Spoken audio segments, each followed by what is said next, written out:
Assalamualaikum warahmatullahi wabarakatuh. Waalaikumsalam warahmatullahi wabarakatuh. Bismillahi walhamdulillah wassalatu wassalamu ala sayyidina rasulillah sayyidina wa maulana Muhammad ibn Abdullah wa ala alihi wa sahbihi wa mawalah. أما بعد سبحانك لا علم لنا إلا ما علمتنا إنك أنت العليم الحكيم لا حول ولا قوة إلا بالله العلي العظيم. Saudara-saudara kaum muslimin rahimakumullah, satu-satunya manusia yang dalam Al-Quran sudah mendapat jaminan ampun dari seluruh dosa yang pernah dikerjakan cuma Rasulullah orangnya. Quran yang menjanjikan liyaghfira lakallahu ma taqaddama min dzambika wa ma ta'akhkhar. Wahai Muhammad, dosamu yang dahulu, dosamu yang sekarang, dosamu yang akan datang kalau memang ada, seluruhnya sudah mendapat jaminan ampun dari Allah Subhanahu wa ta'ala. Orang yang nyata-nyata sudah mendapat jaminan ampun dari segala dosa ini, ibadahnya luar biasa. Luar biasa bagaimana? Sejarah menceritakan beliau kalau sholat malam sampai bengkak kakinya karena rajin sujud. Aisyah menceritakan, satu malam selesai sholat isya saya akan tidur. Saya lihat suami saya sedang sholat, maka saya pun tidur. Tengah malam saya terbangun dari tidur, saya lihat suami saya masih sholat juga. Saya tidur lagi. Menjelang sepertiga malam yang akhir saya bangun, saya lihat masih sholat juga. Saya hampiri beliau. Saya tanya setelah sholatnya usai, "Bang," kata Aisyah, "ada apa yang?" Kata baginda Rasul. Sebab beliau itu, jangan senyum kalau saya katakan yang di sini. Sebab beliau itu pandai sekali menyenangi hati istrinya. Panggilan kelihatannya sepele, tapi bisa menghidupkan keharmonisan dalam rumah tangga. Beliau apabila memanggil Siti Aisyah dengan kalimat Humaira, "Ya Humaira," wahai yang pipinya kemerah-merahan. Cantik sekali panggilannya untuk istrinya. Kita kadang-kadang terlalu jujur tapi nyakitin. Mentang-mentang bini hitam, kalau manggil bini hitam, sini lo. Jujur tapi nyakiti itu. Hadirin yang saya muliakan, baginda menjawab, "Ada apa ya? Abang ini kan dosanya sudah mendapat jaminan ampun dari Allah." "Iya, lalu gimana?" "Ya kalau ibadah jangan terlalu gitu-gitu benar, kenapa sih? Orang sudah dapat jaminan ampun itu kan mestinya tenang, aman. Ini malah seolah-olah beliau orang yang paling banyak mempunyai dosa. Tidak puas melaksanakan hanya sholat yang wajib ditambah dengan yang sunnah-sunnah. Tidak usah gitu-gitu bener lah bang, sudah dapat jaminan ampun ini." Terhadap usul istrinya ini, apa jawab beliau? Sederhana tapi melambangkan sikap jiwa yang luhur. Beliau menjawab, "Aisyah, afala uhibbu an akuna abdan syakura." Yang apa saya tidak senang kalau saya ini oleh Allah mendapat gelar abdan syakura, hamba yang pandai bersyukur, hamba yang tahu berterima kasih. Makin diampuni, makin banyak sujud saya, makin diampuni, makin banyak ibadah saya kepada Allah. Inilah prinsipnya. Saudara-saudara, oleh karena ibadahnya demikian rupa, Allah lalu dekat. Oleh karena Allah dekat, perjuangan beliau itu, walaupun Quraisy melakukan segala macam cara dan usaha, mengeluarkan segala daya dan dana, kemampuan dan kekuasaan, tidak pernah berhasil mematahkan, walaupun berhasil menekan perjuangan baginda Rasulullah sallallahu alaihi wasallam. Coba kalau kita buka sejarah, beliau itu kan mulai berjuang sendiri, yang dihadapi masyarakat yang keras, kasar, brutal. 14 abad yang lalu, semenanjung Arabia terkenal sebagai masyarakat yang jahiliyah, di mana maksiat dan munkarat merajalela, sembahan adalah berhala, anak perempuan lahir dibunuh hidup-hidup. Itu zaman dulu, zaman sekarang pun tidak jauh bedanya. Malah kalau zaman dulu dikubur hidup-hidup, sekarang sebelum lahir sudah dibunuh. Yang namanya abortus itu. Kadang-kadang aneh, kita mengadakan operasi bersih, dilarang buang sampah sembarangan. Kalau sudah buang sampah saja tidak boleh sembarangan, tahu-tahu zaman sekarang ini bayi dibuang di tempat sampah. Bukan lagi kertas, bukan lagi kardus, bayi dibuang di comberan. Kan lebih sadis sebenarnya dari jahiliyah 14 abad yang lalu. Judi di zaman dulu 14 abad yang lalu merajalela, menyentuh segala lapisan masyarakat. Di zaman sekarang pun judi tidak kurang hebatnya, cuma tentu dengan bahasa yang lain. Apalagi di zaman sekarang orang pandai menghaluskan bahasa, mensamarkan istilah. Judi disebut sumbangan umpamanya, sehingga orang lalu tidak terasa bermain judi, terasanya ikut nyumbang. Itu sekedar istilah yang merangsang orang sebenarnya. Masyarakat yang semacam ini yang dihadapi oleh baginda Rasul, diangkat jadi Rasul umur 40 tahun lalu mulai berjuang. Mula-mula secara sembunyi dakwahnya itu, dari pintu ke pintu, dari rumah ke rumah, dari orang ke orang. Hasilnya 3 tahun gerilya berdakwah, dapat pengikut tidak lebih 11 orang. Sudah tidak digaji, tidak dapat beras, hidup pun miskin. 3 tahun dakwah, dapat pengikut 11 orang. Ustadz mana zaman sekarang yang masih mau ngajar? Kalau 3 tahun buka pengajian, yang ngaji cuma 11, bubar. Kiai mana yang masih mau buka pondok kalau 3 tahun buka pesantren, santrinya cuma 11? Pemimpin mana yang masih mau kampanye kalau 3 tahun kampanye dapat pemilih cuma 11? Bangkrut. Tapi tidak dengan Rasul. 3 tahun berlalu, turun perintah fasda bima tu'mar. Tidak usah berdakwah secara sembunyi, Muhammad sampaikan saja Islam secara terbuka. Mulailah beliau berdakwah secara terbuka, terang-terangan. Mula-mula Quraisy dikumpulkan dekat Ka'bah. Kumpulah Abu Jahal, Abu Lahab, Abu Sufyan dan gembong-gembong Quraisy. Di sana buat pertama kali secara terbuka baginda Rasul pidato.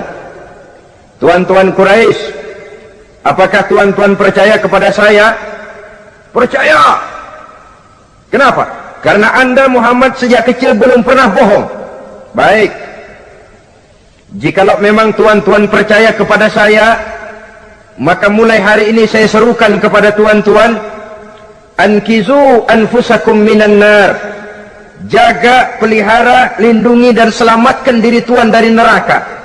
Tinggalkan segala macam berhala, jauhi Latta, Uzza, Manat dan Hubal. Sembah Allah Tuhan yang Esa, yang lam yalid walam yulad, yang tidak beranak dan tidak diperanakan. Ini dakwah pertama yang beliau sampaikan. Selesai beliau pidato, Abu Lahab interupsi, angkat tangan. Muhammad, ada apa paman? Alihaza jama'tana, cuma untuk dengar ocehan kayak begini kami dikumpulkan di sini.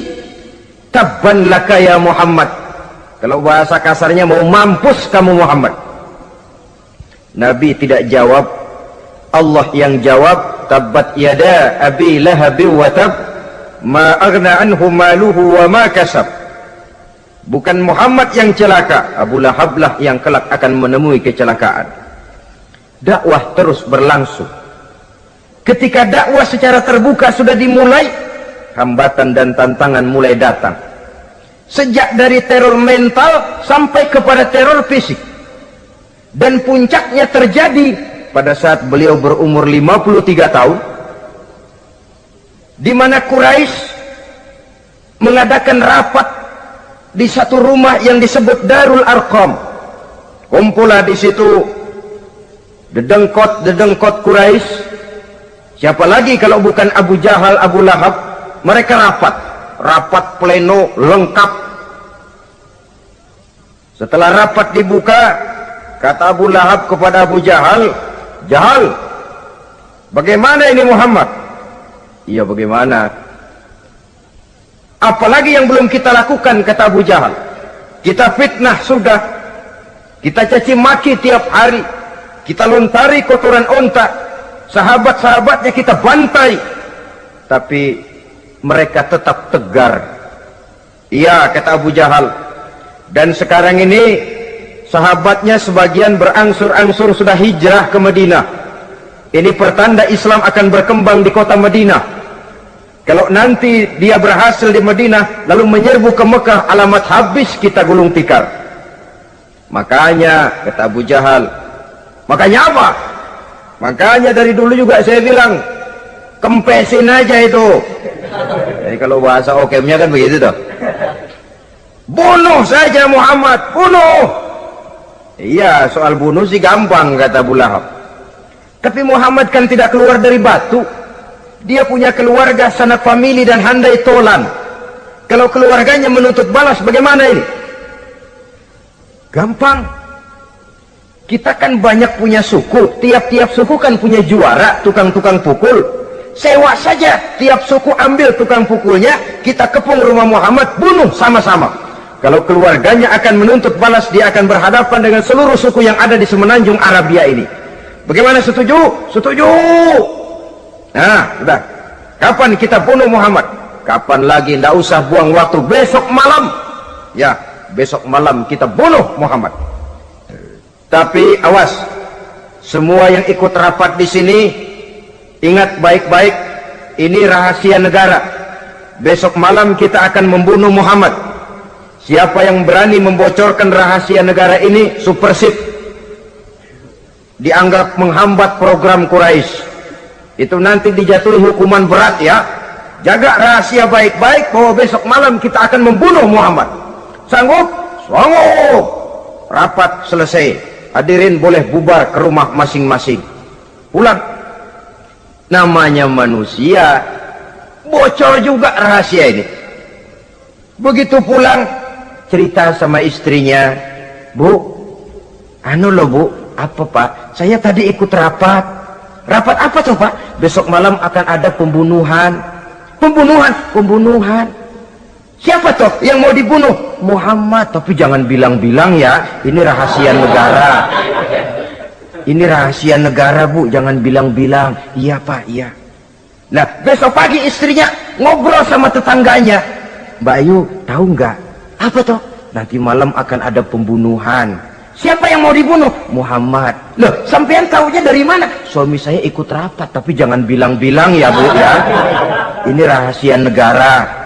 Jangan bilang-bilang." Nanti yang satu sampaikan lagi, "Jangan bilang-bilang." Terus jangan bilang-bilang, akhirnya berita tersebar.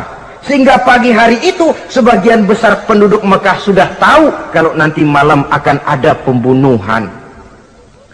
Maka lepas zuhur, Mekah itu mulai tegang. Yang simpati, "Aduh kasihan Muhammad, nanti malam akan dibunuh."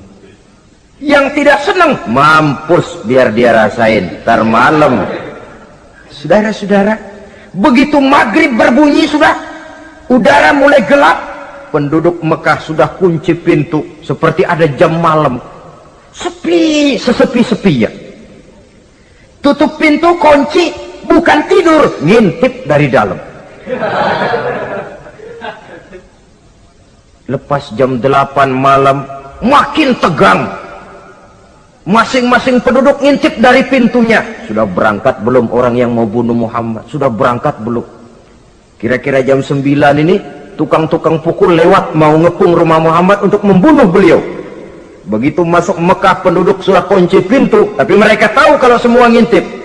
Wah, makin hebat ini yang pemuka Quraisy ini, tukang-tukang pukul ini. Jalannya dibuat gagah-gagah, barisnya dibuat hebat-hebat. Itu injekan tanahnya dalam baris dibuat kenceng-kenceng, brok, brok, brok, brok, kayak serdadu baris. Lewat dekat rumah penduduk pakai batuk lagi.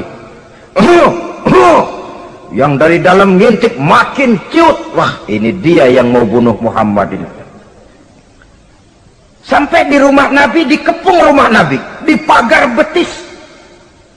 Malam itu di dalam rumah cuma Nabi, Abu Bakar dan Ali bin Abi Thalib.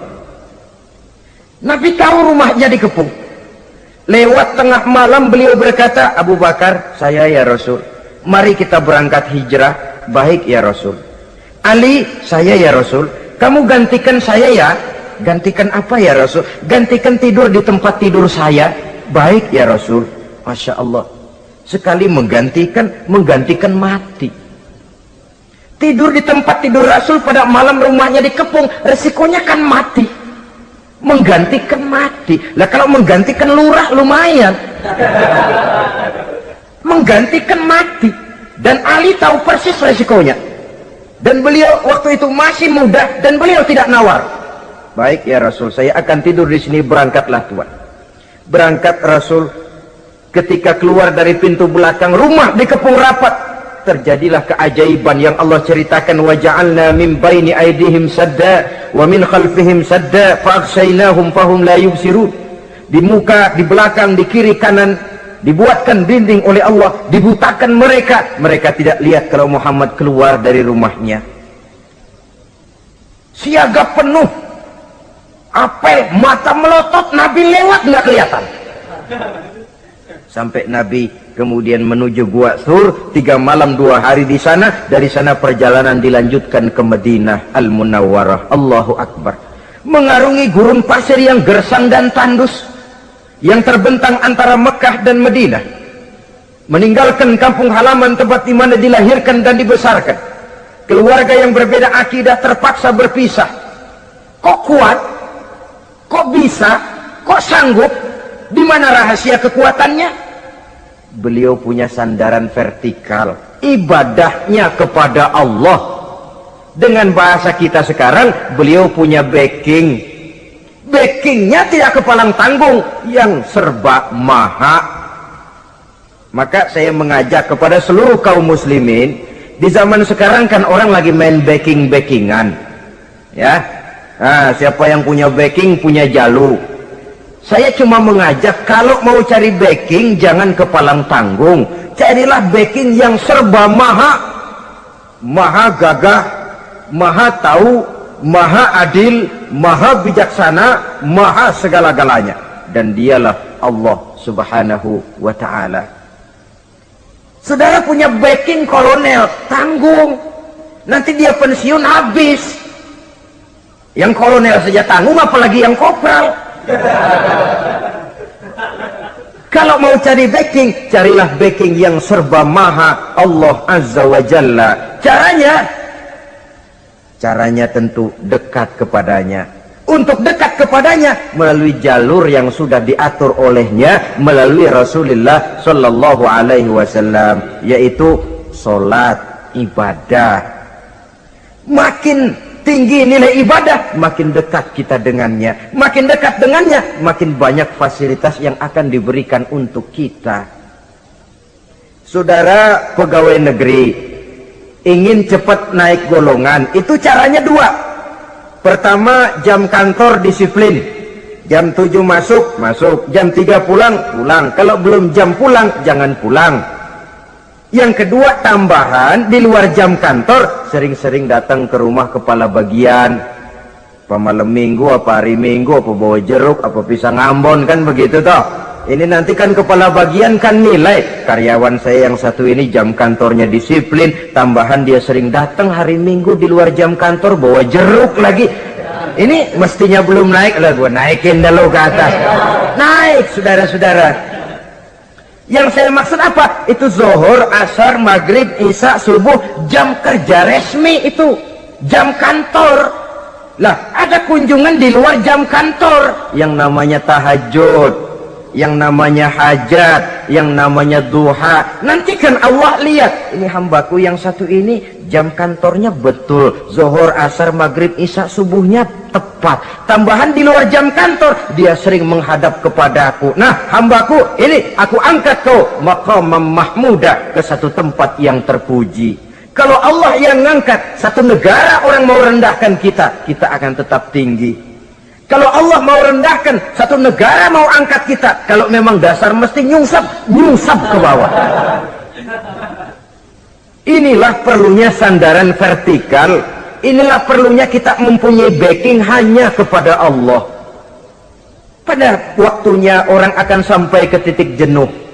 Dalam kesunyian orang sering mempertanyakan eksistensi diri, mulai mempertanyakan hakikat keberadaannya di tengah kesibukan bisnisnya, di tengah kesibukan kerja dari rapat ke rapat, dari kantor ke kantor, dari tender ke tender. Orang akan sampai kepada titik jenuh. Dikala itu dia memerlukan ketenangan, dikala itu dia memerlukan kedamaian, dikala itu dia mencari eksistensi diri. Sebenarnya hidup ini mau apa sih? Cuma sekedar menjalani hal-hal yang rutin saja, pergi pagi pulang sore, peras keringat banting tulang, atau ada tujuan yang lebih luhur daripada sekedar ini? Dikala itulah dia mulai mencari jalur untuk mendekatkan diri kepada Sang Pencipta. Dan tidak bisa ingin dekat dengan Allah, saudara, pakai aturan sendiri. Ingin dekat dengan gubernur harus ikut aturan yang ditetapkan oleh protokolnya gubernur. Ingin dekat dengan presiden, ya ikut jalur yang sudah disusun oleh protokolnya presiden. Ingin dekat dengan Allah, ya ikut jalur yang sudah diatur oleh Allah melalui Rasulnya. Apa itu? Ya diantaranya sholat, puasa, dan ketentuan-ketentuan ibadah yang lain. Tidak bisa dengan prinsip yang penting kan hati baik, berjiwa bersih, akhlak luhur, tidak usah sholat kalau hati baik sudah dekat dengan Allah. Oh, alangkah enaknya kalau begitu. Kalau dengan itu bisa dekat dengan Allah, rasanya Nabi Muhammad yang paling dulu berhenti sembahyang. Kenapa? Beliau orang yang hatinya paling baik, beliau orang yang budinya paling luhur. Kalau budi luhur dan hati baik sudah menjamin untuk dekat dengan Allah, Nabi dulu berhenti sholat. Nyatanya tidak. Beliau orang yang berbudi luhur, berakhlak baik, entoh ibadahnya demikian rupa.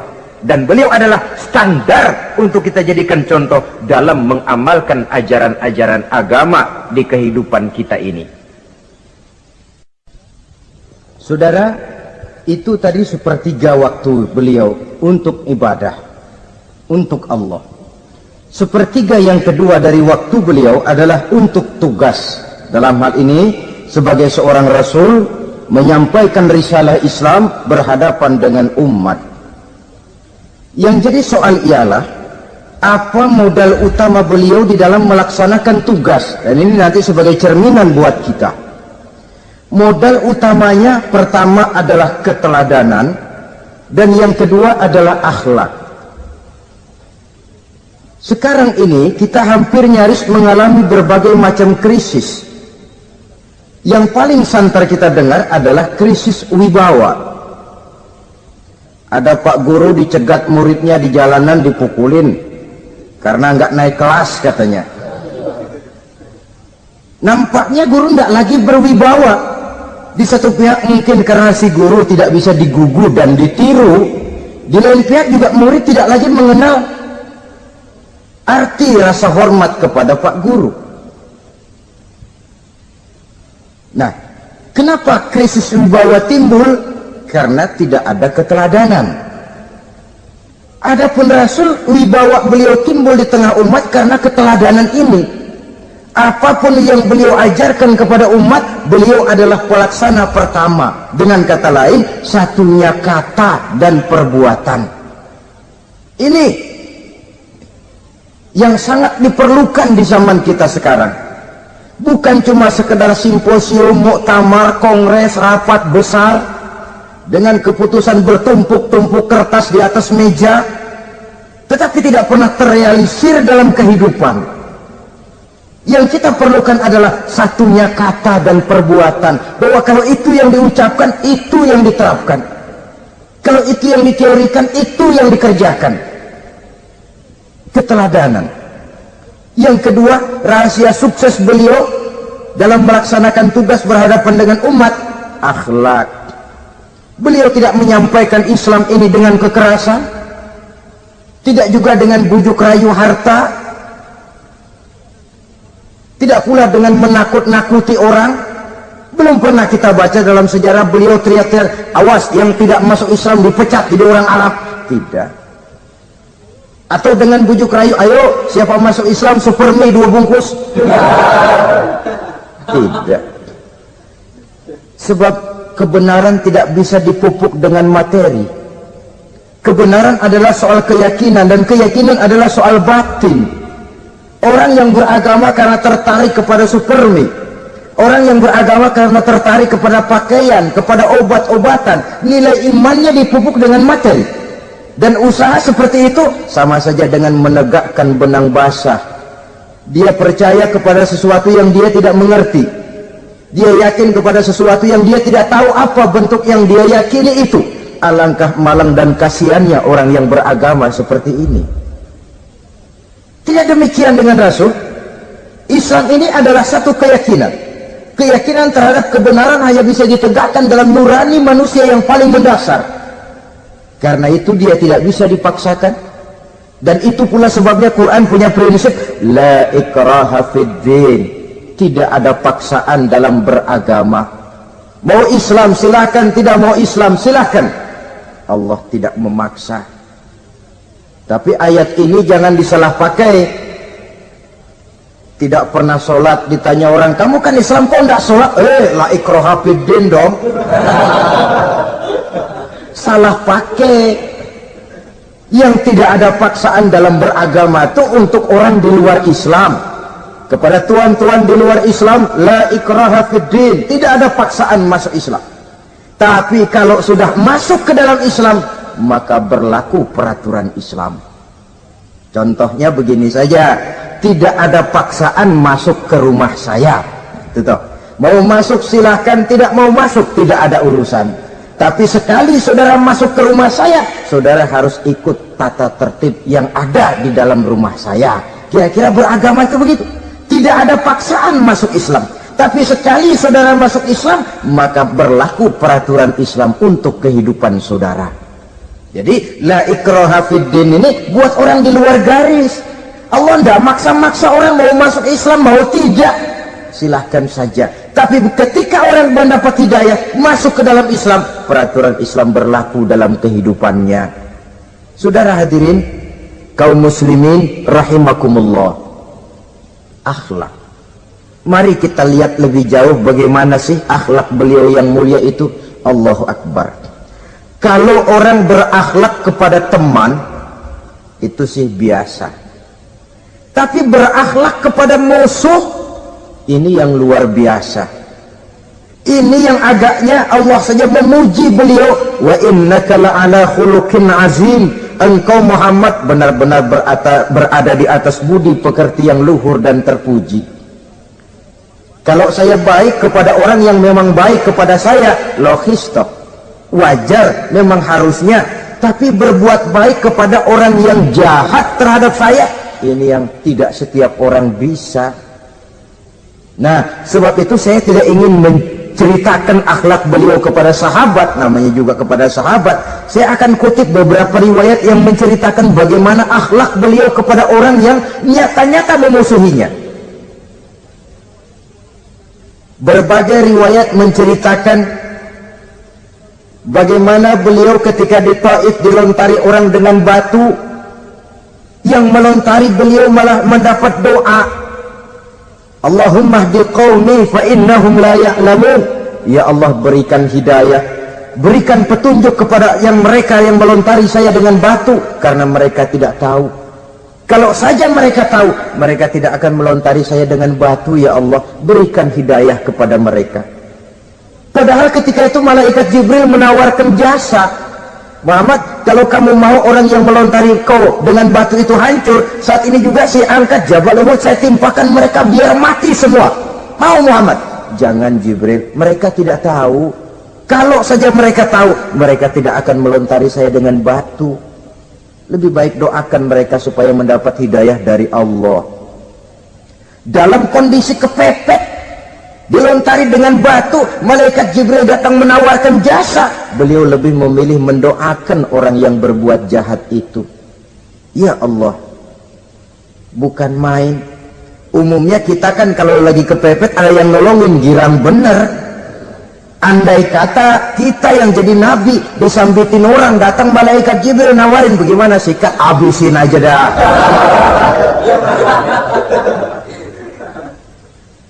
Ini akhlak kepada musuh.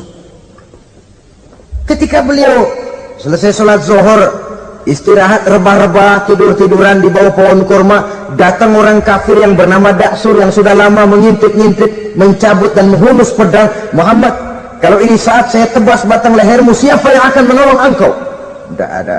Yang akan menolong saya Daksur? Iya, Allah yang akan menolong saya.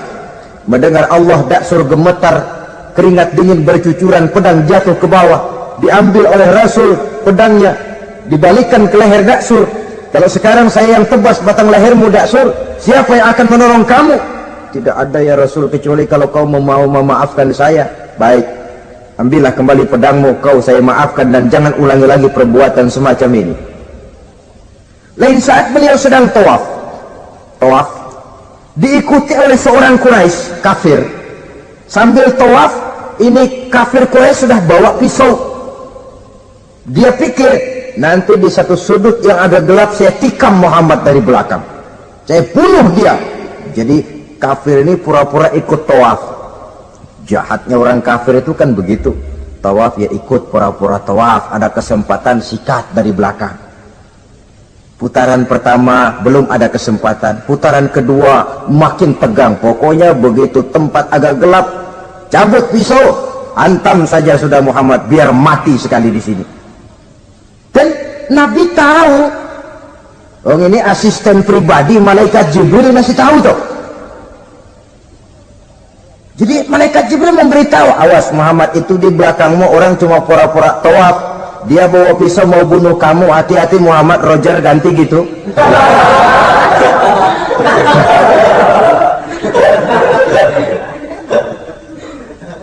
Tahu persis beliau. Sampai di satu sudut yang gelap, si kafir ini mencabut pisau. Nabi nengok ke belakang, menoleh Nabi. Begitu menoleh, Quraisy ini kan ketangkep basah, bahasa Arabnya yumsak mablul katanya, ketangkep basah, grogi, salah tingkah, garuk nggak gatel, kasihan melihatnya sudah. Ya namanya orang ketangkep basah itu, mau alasan apa? Nggak beralasan ya, harus merasa harus membela diri, gemetar nggak karu-karuan. Kata Nabi senyum. Mau apa, Mas? Anu Rasul, ini anu apa? Anu. Sudah, saya kan tahu kamu mau bunuh saya toh. Sudah, saya sudah tahu kok. Kamu jangan pura-pura. Kamu kan mau bunuh saya kan? Terus terang saja. Iya Rasul, iya. Sekarang gimana? Enggak berani Rasul. Minta maaf saja. Ya kalau sudah kamu minta maaf begitu, sudah kamu pulang sana, jangan diulangi lagi ya. Begitu mudah beliau memaafkan orang yang nyata-nyata mau menghabisi nyawanya, sepanjang itu belum terwujud, sepanjang itu belum terbentuk dalam artian real. Sangat mudah beliau memaafkan orang. Saudara hadirin kaum muslimin rahimakumullah, pemaaf, lapang dada, toleransi, menghargai pendapat para sahabatnya, ini sederetan dari akhlak yang terpuji.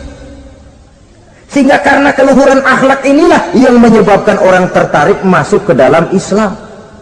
Beliau berprinsip apa? Basiru wala tunaffiru, yasiru wala tu'asiru. Gembirakan orang, jangan ditakut-takuti. Mudahkan persoalan orang, jangan dibikin sulit. Ini kan satu prinsip yang sangat baik dalam melaksanakan dakwah, dalam menyampaikan misi. Apapun tugas kita di masyarakat, sebagai pegawai pemerintahan, pejabat negara, pedagang, pengusaha, seniman, ustadz, mubaligh, kiai, ulama, dalam berbagai profesi, modal utama untuk sukses adalah akhlak. Sebab hati kita yang tahu cuma Allah. Orang lihat penampilan kita, orang lihat muka kita. Sebab itu Nabi katakan, innakum la tas'una nasa bi amwalikum walakin yas'uhum minhum bastul wajhi wa husnul khuluqi. Kamu tidak akan bisa menarik simpati orang banyak dengan hartamu, tapi bisa kau tarik simpati orang banyak dengan akhlak yang baik dan muka yang senyum, muka yang enak dilihat. Orang kadang sering bilang, dia mah biar mukanya begitu hatinya baik. Iya, soal hati kita nggak tahu. Yang kita lihat pertama muka. Bagaimana gue mau ikut dia, mukanya kayak batu kuburan. Kesan serem pertama itu kan sudah ada. Walaupun kadang-kadang hati memang baik, tapi hati itu kan urusan Allah. Yang kita lihat pertama muka.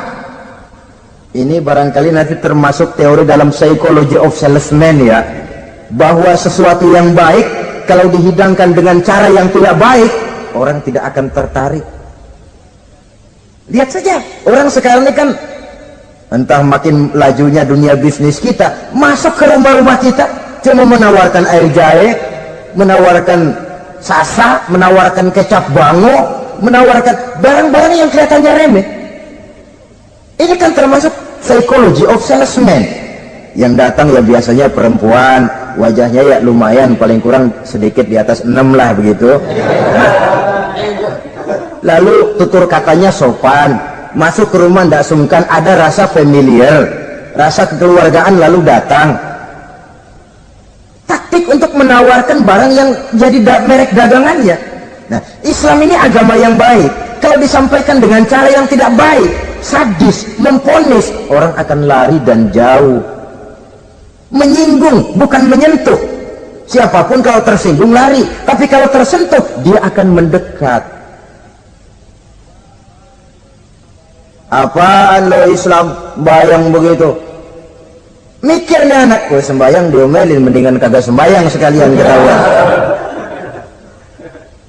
Saudara hadirin yang saya muliakan, ini yang diberikan contoh oleh baginda Nabi.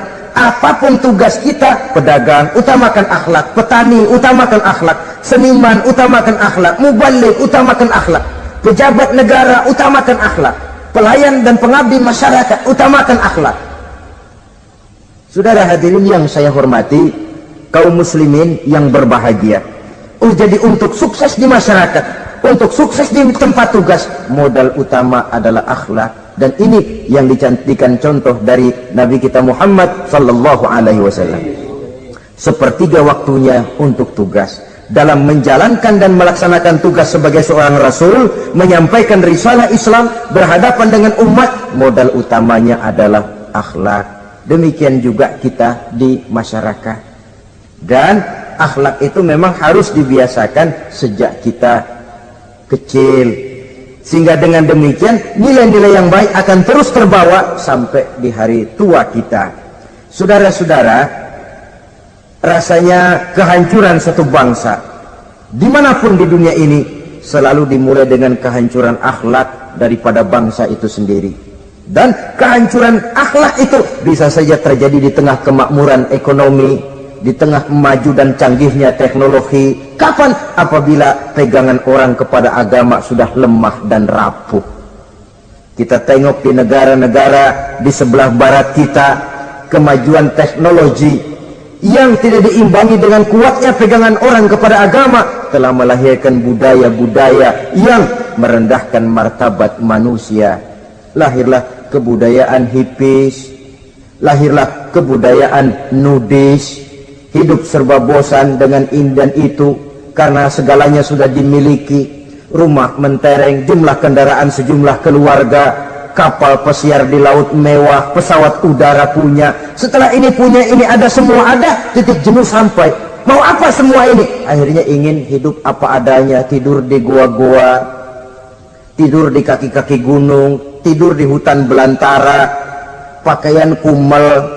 Itu hipis-hipis yang datang kemari, yang pakaiannya kumuh, tambelan, lepis belel, padahal di kantongnya cek, travel cek, dolar. Lain hipis kita, emang benar-benar gembel.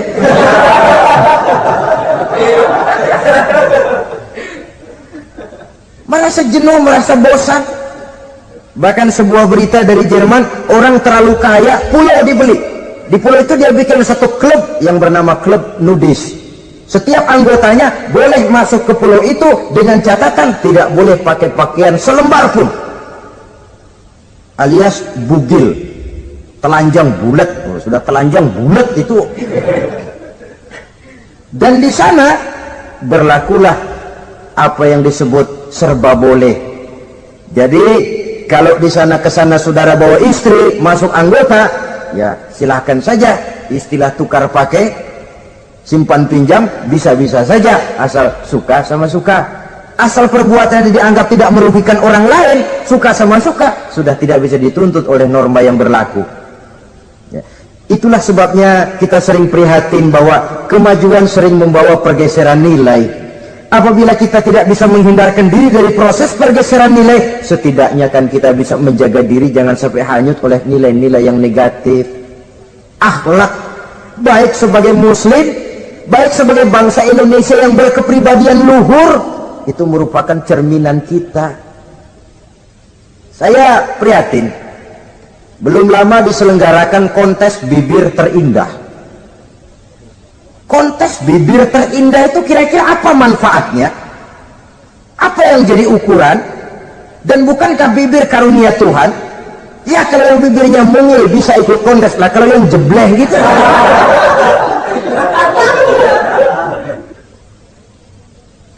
Kontes bibir terindah masih hangat dibicarakan orang, sudah muncul lagi kontes betis terindah. Nah kalau sudah bicara soal betis ini, kan yang terbayang oleh kita kira-kira ukurannya apa? Yang diukur itu apanya ya? Ya tentu betisnya itu. Nah paling celaka kalau betis-betis yang ikut itu nanti jadi milik panitia semua kan. Yang tidak usah kita mengukur dengan kacamata agama, dengan budaya kita sebagai bangsa Indonesia yang berfalsafahkan Pancasila, rasanya mendengarnya saja kok sudah tidak sah gitu loh. Tidak pas untuk ukuran kita sebagai bangsa yang berfalsafahkan Pancasila. Saudara-saudara kaum muslimin rahimakumullah, ini yang saya maksud tadi, proses pergeseran nilai. Andai kata kita tidak bisa menghindarkan diri dari hal yang semacam itu, setidaknya kita bisa menjaga diri jangan sampai hanyut ditelan proses pergeseran nilai.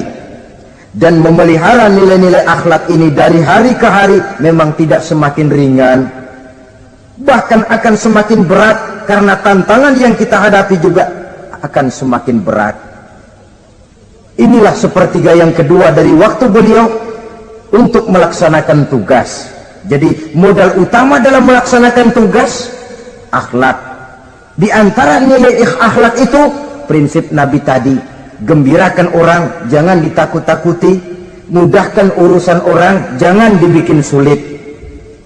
Sehingga kalau yang memang mudah lalu dipersulit, itu sudah mencerminkan akhlak yang tidak diajarkan oleh Rasulullah sallallahu alaihi wasallam. Kemudian yang terakhir, sepertiga yang ketiga dari waktu beliau adalah untuk keluarga.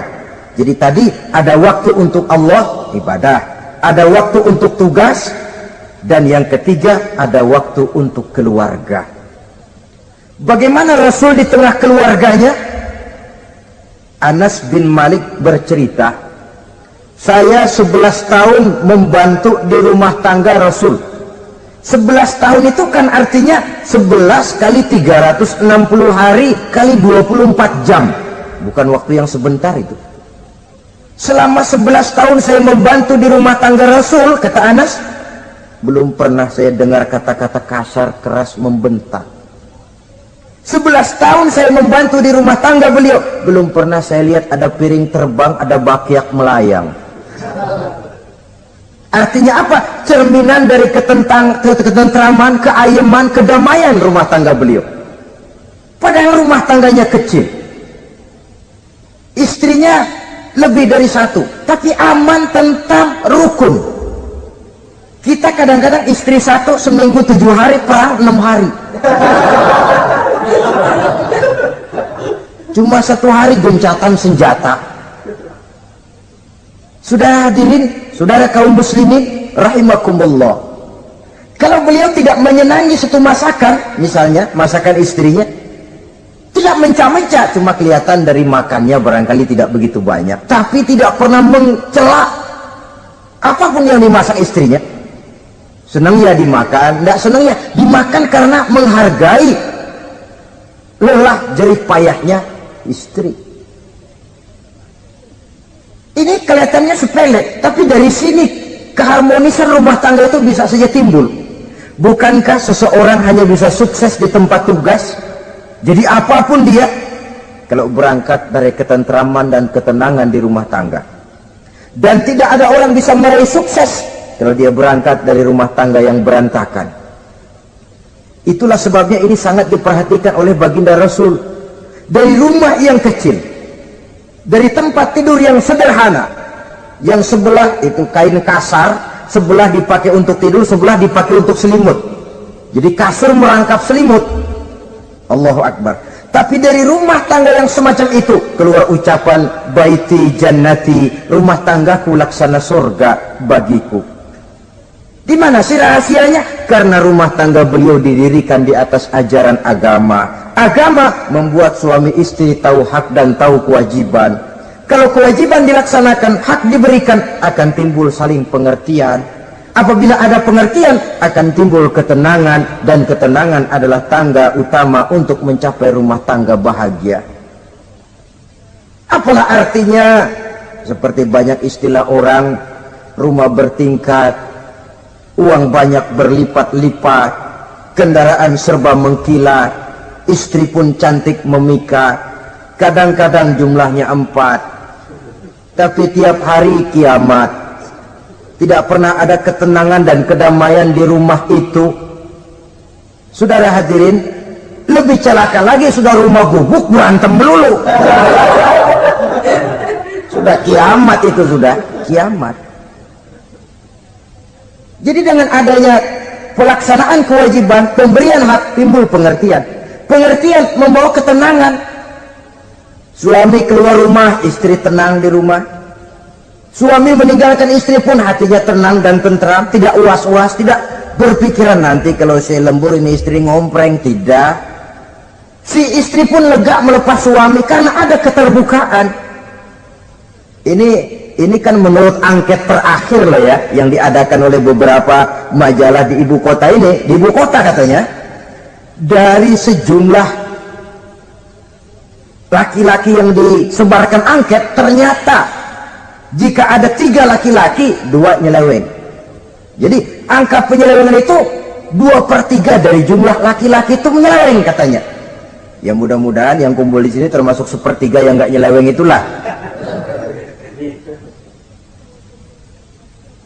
Dan tidak semua bentuk penyelewengan itu karena alasan ekonomi, bukan pula karena alasan ketidaksetiaan istri, tapi merupakan cerminan dari sikap hidup di mana orang jauh dari nilai-nilai agama, sehingga penyelewengan itu dianggap sesuatu yang manusiawi, biasa-biasa saja, bahkan kadang-kadang ikut membentuk status sosial, melahirkan kebanggaan. Innalillahi. Orang kalau sudah bangga nyeleweng bangga, nah, itu kiamat sudah. Sama saja, bikin dosa ketawa, waduh, itu malaikat gemes benar. Udah bikin dosa cengengesan, cengir, udah ada rasa nyesel, udah ada rasa takut, udah ada rasa bersalah, biasa gitu. Saudara hadirin yang saya muliakan, ini kan cerminan dari rapuhnya pegangan orang kepada agama.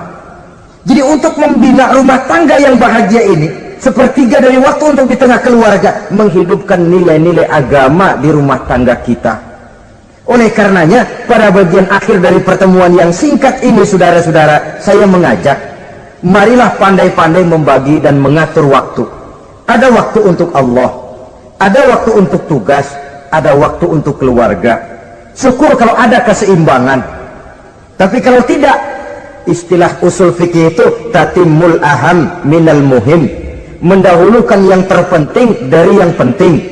Kalau ada 3 persoalan semuanya penting, tentu di antara 3 ini kan ada yang lebih penting, yang itulah yang dikerjakan lebih dulu. Dan ini tidak berarti bahwa penjatahan waktunya harus sama. Untuk ibadah dalam sehari semalam sekian jam, untuk tugas sekian jam, untuk keluarga sekian jam. Tidak bisa kita targetkan begitu. Dan yang dimaksud di sini pun adanya pengaturan. Pengaturan tidak berarti bahwa harus sama waktunya, tidak. Kita melihat kepentingannya. Saudara hadirin, sama saja di zaman sekarang, kalau dengan pembangunan kita ingin menciptakan pemerataan di kalangan rakyat, itu tidak berarti bahwa rakyat Indonesia ini standar ekonomi harus sama semua seperti yang dicita-citakan komunis. Tidak bisa. Menciptakan pemerataan artinya kalau yang kaya bisa semakin kaya, kenapa yang miskin tidak bisa naik jadi sedikit kaya? Dan artinya menciptakan kesempatan kepada setiap penduduk Indonesia untuk merubah tahap dan taraf kehidupannya. Demikian juga adanya pengaturan waktu. Bukan berarti untuk Allah sekian jam, keluarga sekian jam, tugas sekian jam. Sebab jam-jam ini sulit kita jatahkan. Kadang-kadang tugas, kadang-kadang keluarga, kadang-kadang ibadah kita sedang gandrung. Yang penting ada keseimbangan dalam cara kita mengatur waktu itu. Nah, saudara-saudara, demikianlah pertemuan dan pembicaraan kita kali ini. Terima kasih atas segala perhatian. Mohon maaf atas segala kekurangan. Usikum wa nafsi bitaqwallah. Wassalamualaikum warahmatullahi wabarakatuh. Waalaikumsalam warahmatullahi wabarakatuh. ربنا اعترفنا بأننا اقترفنا وأننا أصرفنا على رضا أشرفنا